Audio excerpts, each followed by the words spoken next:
530i M 패키지를 1년 반 정도 주행하면서 느꼈던 느낌들을 리뷰를 해보는 자리를 만들어 봤습니다. 제가 2019년 3월 달에 이 차를 출고를 받았고요. 22,000km가 조금 안 되는 주행 거리를 기록하고 있습니다. 굉장히 적은 키로수지만 저 개인적으로는 여태까지 탔던 차들 중에서는 주행을 제일 많이 하고 있다라고 볼 수 있겠습니다. 우선 이 차를 제가 선택을 했던 이유는 몇 가지가 없어요. 디자인이 일단은 예뻐서 고른 건 아니고, 이 차가 페이스리프트가 되고 풀체인지가 됐을 때 굉장히 큰 디자인의 차이가 없다라는 게 저한테는 가장 주요하게 작용을 했고요. 오래 타도 질리지 않는 차가 가장 1순위였습니다. 제가 이 차를 타기 전에는 이제 레인지로버 이보크를 타고 있었는데, 한때는 저의 드림카였거든요. 그래서 그 차를 1년 반 정도 주행을 하면서 스트레스를 굉장히 많이 받았어요. 그런 결함들이 워낙에 많기 때문에 저는 이제 그런 일이 없겠거니 했는데 아니나 다를까 센터를 5번 정도 갔던 것 같아요. 이게 수입차다 보니까 주말에는 또 센터 운영을 안 하잖아요. 그래서 연차는 연차대로 다 사용하고 결함은 결함대로 고쳐진 것도 거의 없었고, 잠깐 시간을 내서 레인지로버의 결함에 대해서 몇 가지를 말씀을 드리자면, SUV 차량이기 때문에 뒤쪽에 워셔 얘기 나오잖아요. 그래서 앞쪽에 워셔를 막 뿌리면 한 열에 한 3번 정도는 뒤에서 한번 물이 나와요. 저는 인지를 못하고 있었는데 동승자가 얘기를 해주더라고요. 근데 그게 이제 너무 소량 나오기 때문에 처음에는 그냥 무시하고 타야겠다 했는데, 아니 뭐 이런 결함이 다 했나 해가지고 센터를 가서 수리를 받았는데, 집에서 센터까지 1시간 정도 거리가 있었거든요. 집에 도착하니까 거짓말처럼 다시 그 증상이 나오더라고요. 가장 크리티컬했던 거는 차 키를 인식을 너무 못해요. 간헐적으로 인식을 못하는 상태가 돼서 특히 겨울에는 인식을 더더욱 못하더라고요.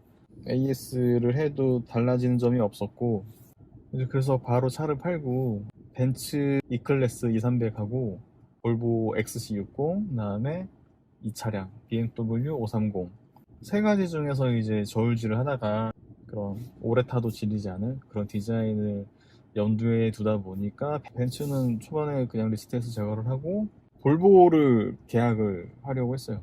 이제 대기를 걸었는데 얼마나 걸리냐라고 했더니 XC60 같은 경우는 11개월이 걸린다라고 해서 아쉽지만 그것도 포기를 했죠. 1년이라는 시간을 이부크를 도저히 못 하겠는 거예요. 그래서 안타깝지만 그래서 볼보는 포기를 했죠. 이 차로 결정을 하고 뭐 그 사이에 뭐 G80도 알아보고 K7도 알아보고 이것저것 많이 알아봤는데 결국에는 BMW로 선택을 하게 됐습니다. 뭐 이 차가 디자인이 예쁘다 뭐 그런 거는 절대 아니었어요. 저는 이 차를 타기 전에도 5 시리즈는 단 한 번도 예쁘다는 생각을 해본 적은 없어요. 하지만 어느 시대에 페이스리프트가 되고 디자인이 풀체인지가 돼도 BMW만의 아이덴티티가 달라지진 않더라고요. 그런 점이 굉장히 주요하게 또 매력적으로 다가오는 부분이 있었고, 그 다음에 G30으로 바뀌면서 실내 인테리어도 뭐 나름 잘 정돈이 됐다라고 느껴졌어요.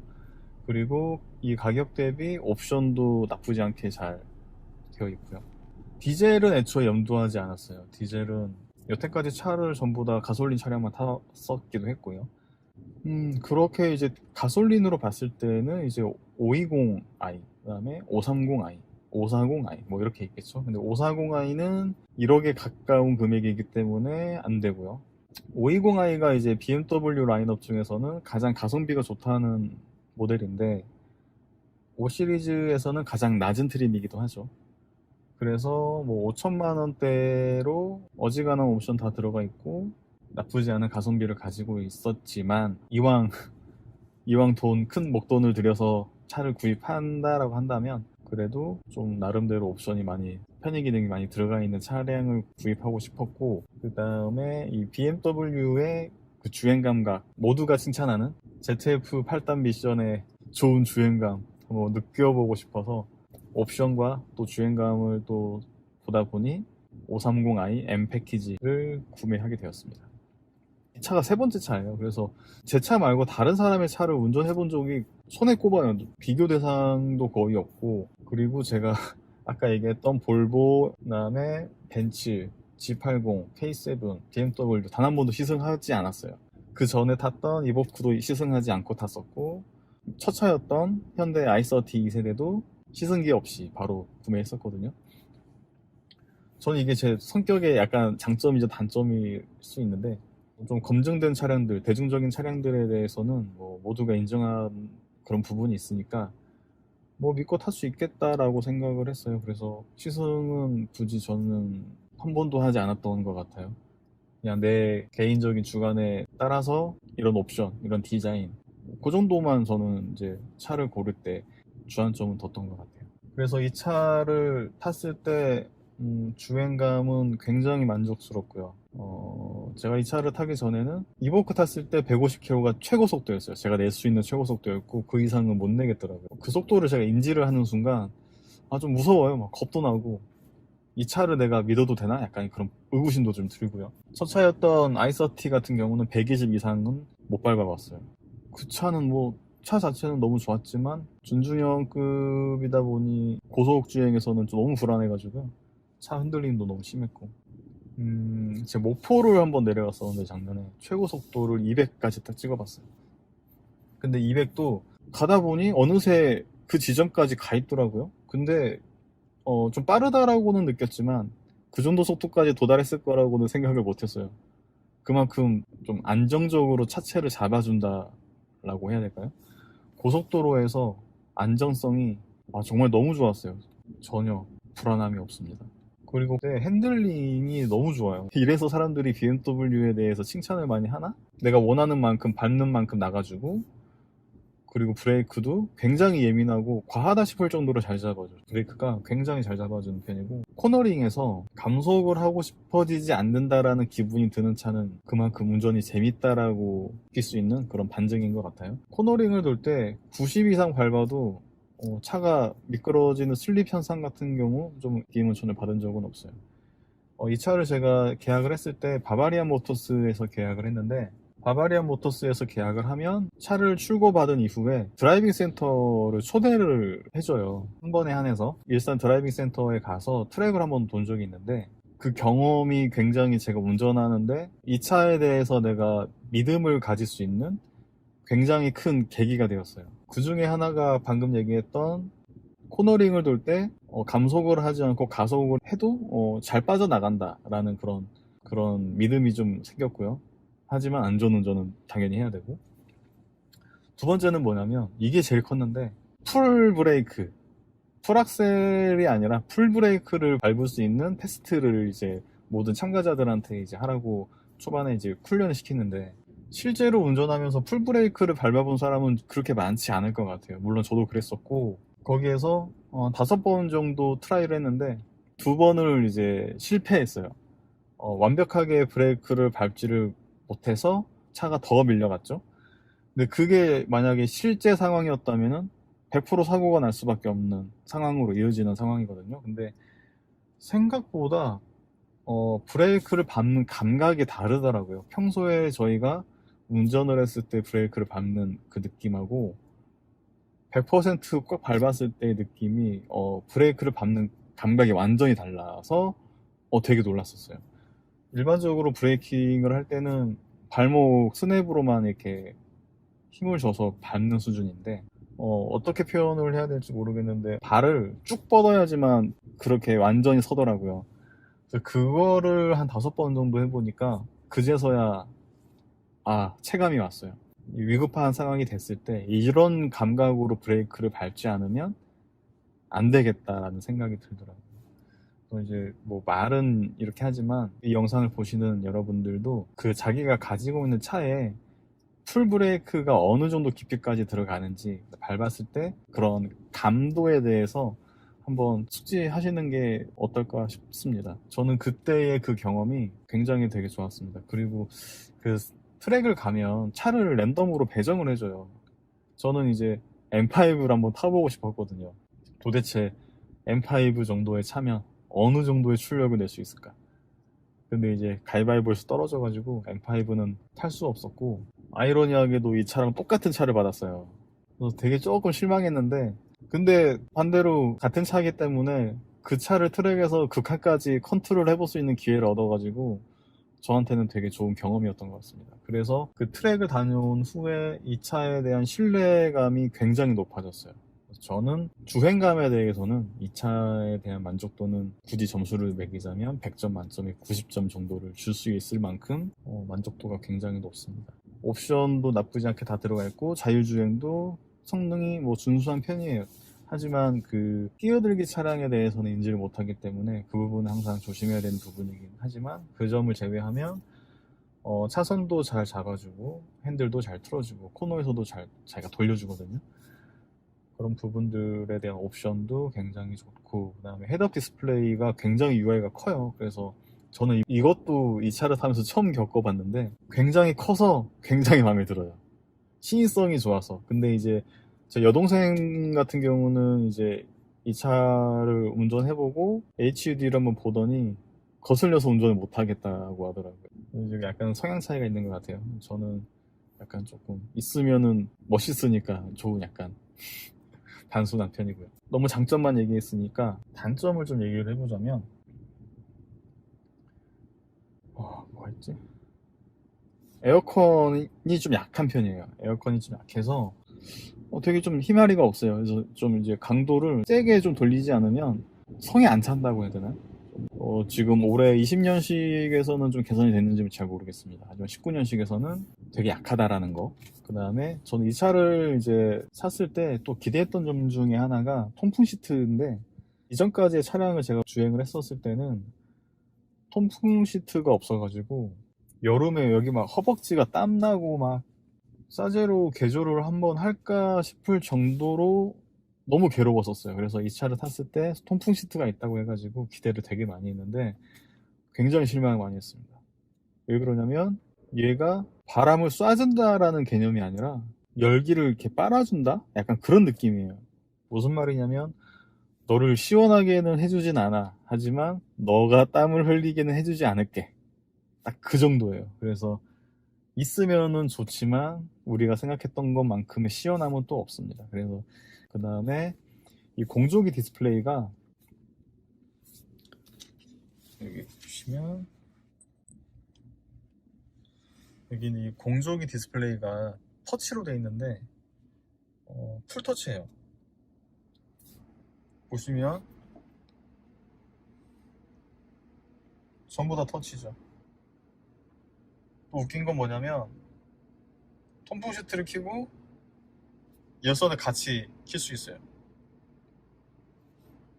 이거는 왜 이런 하나를 키면 하나가 비활성화 돼야 되는 게 아닌가? 좀 처음에 되게 좀 황당했던 기억이 있고요. 저는 개인적으로 이런 공조기 관련된 이런 버튼들은 무조건 물리 버튼으로 가야 된다라는 생각을 가지고 있어요.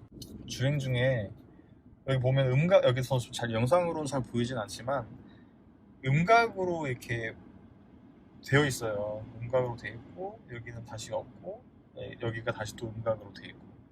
근데 주행하면서 아무리 음각이 되어 있어도 인지를 할 수가 없습니다. 무조건 시선이 한번 내려와야 돼요. 내려와서 보고 운전하고 꺼졌네? 켜고.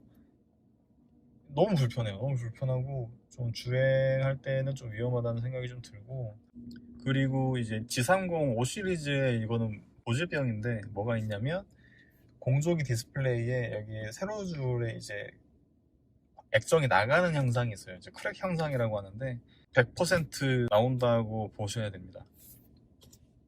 특히나 이제 겨울철에 온도가 급격하게 떨어지는 시기에 거의 발생한다고 보시면 되는데, 제가 올 2월 달이었나? 남들은 다 걸린다고 했는데 난 안 걸리네, 뽑기가 좋나 보다 라고 생각할 즈음에 여기가 라인이 쫙 나가더라고요. 그래서 이제 센터에 전화해서 가가지고 이제 물어봤더니 마침 여분의 부품이 있어가지고 당일날 바로 무상 교체하고 왔었습니다. 이거는 BMW에서도 인지를 하고 있는 부분이라서 무상 교환 대상이기는 합니다. 하지만 이게 왜 고질적으로 개선이 안 되는지는 이해가 잘 안 되는 부분이기도 하고요. 그리고 여기 또 있네요. 여기가 이제 무선 충전 트레이인데 이게 크기가 제가 쓰고 있는 핸드폰이 가장 큰 아이폰 쓰고 있는데 여기에 꽉 차요. 꽉 찹니다.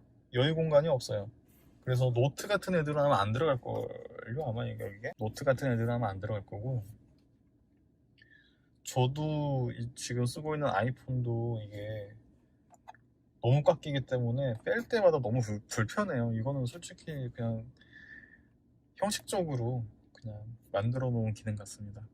대신에 저는 이 무선 충전 트레이를 이 디스플레이 키로 활용하고 있습니다. 이거 충전하는 용도로 쓰고 있어요. 그리고 이제 2019년형으로 이제 넘어오면서 이제 BMW 차주들이 왜 M 패키지를 샀는데 왜 M 서스가 아니냐, 18년식까지는 그런 식의 불만이 되게 많았었죠. 그래서 19년식부터는 그 M 패키지에는 M 서스가 들어갑니다. M 서스가 들어가는데 그거가 들어감으로써 다른 부품들에서 원가 절감을 되게 많이 했어요. 크롬 재질의 파츠들을 블랙 하이그로시 재질로 다 바꿔놨어요. 거기까진 좋은데 이 디스플레이 키를 원래 2개를 주고 일반 무선 키를 1개 주고 그다음에 보조키 하나 주고 이렇게 줬었는데 19년식 같은 경우는 디스플레이 키를 1개로 1개만 주더라고요. 그래서 그게 조금 아쉬웠고, 20년식은 그게 그대로 유지가 되는지 달라졌는지는 잘 모르겠네요. 뭐 아무튼 운전하는 사람의 입장에서는 이 BMW 530i M 패키지 같은 경우는 굉장한 만족도를 줄 수 있다라고 말씀드릴 수 있고, 하지만 동승자 관점에서 보자면 이제 M 소스로 바뀌면서 조금 좀 딱딱해진 주행 질감을 가지고 있기 때문에 그런 부드러운 주행 질감을 원하는 동승자나 운전자들한테는 조금 안 맞을 수 있다라는 단점이 있을 수 있겠습니다. 여자친구는 이제 그게 제일 불만이에요. 시트도 너무 편하고 너무 다 좋은데 운전할 때 너무 엉덩이가 아프다. 그래서 장거리 할 때마다 애가 좀 괴로워하는 편이고, 그리고 최근 들어 이제 조금 인지하게 된 불만점은 차가 일단 되게 조용해요. 지금도 시동을 켠 상태인데 너무 조용합니다. 그래서 번 중에 한 3번 정도는 제가 시동을 켠 채로 내린 적이 있어요. 그래서 문이 왜 안 잠기지? 시동을 안 끄고. 좀 바보 같은 실수긴 한데 그 정도로 조용해요. 그래서 그리고 이제 시동을 꺼도 화면에 이런 디스플레이 계기판이 그대로 켜져 있거든요. 시동을 꺼도 내가 문을 열지 않는 한 꺼지지가 않아요. 그래서 내가 이게 켜졌는지 꺼졌는지 가끔 헷갈릴 때가 있어요. 그래서 문을 열었을 때 화면이 꺼지게 되면 시동이 꺼진 거고, 문을 열었는데도 화면이 켜져 있으면 시동이 켜진 거거든요. 그래서 몇 번 그런 실수를 할 정도로 차가 굉장히 정숙한 편입니다. 근데 그와는 반대로 주행을 할 때, 고속 주행을 할 때 노면 소음이나 이제 풍절음 같은 게 굉장히 많이 들려요. 한 80km, 90km가 넘어가는 시점부터는 노면의 소음과 풍절음과 그런 것들이 굉장히 좀 시끄럽습니다. 그래서 오디오를 틀고 가게 될 경우에는 목소리가 잘 안 들릴 때가 좀 많아요. 그래서 그게 장거리 주행, 특히나 고속도로를 많이 타는 주행을 할 때는 저보다는 동승자에게는 굉장한 좀 피로도로 작용하는 것 같아요. 네, 뭐 불만족스러운 부분은 뭐 이 정도가 다인 것 같네요. 뭐 나머지들은 뭐 다 만족하면서 타고 있습니다. 네, 일단 여기까지 제가 BMW 5 시리즈를 1년 반 정도 타면서 느꼈던 소감에 대해서 말씀을 드렸고요. 그래서 앞으로 신차를 구매하시는 분들, BMW를 고민하시는 분들에게 저의 이 소감이 조금이나마 도움이 됐으면 좋겠습니다. 그럼 감사합니다.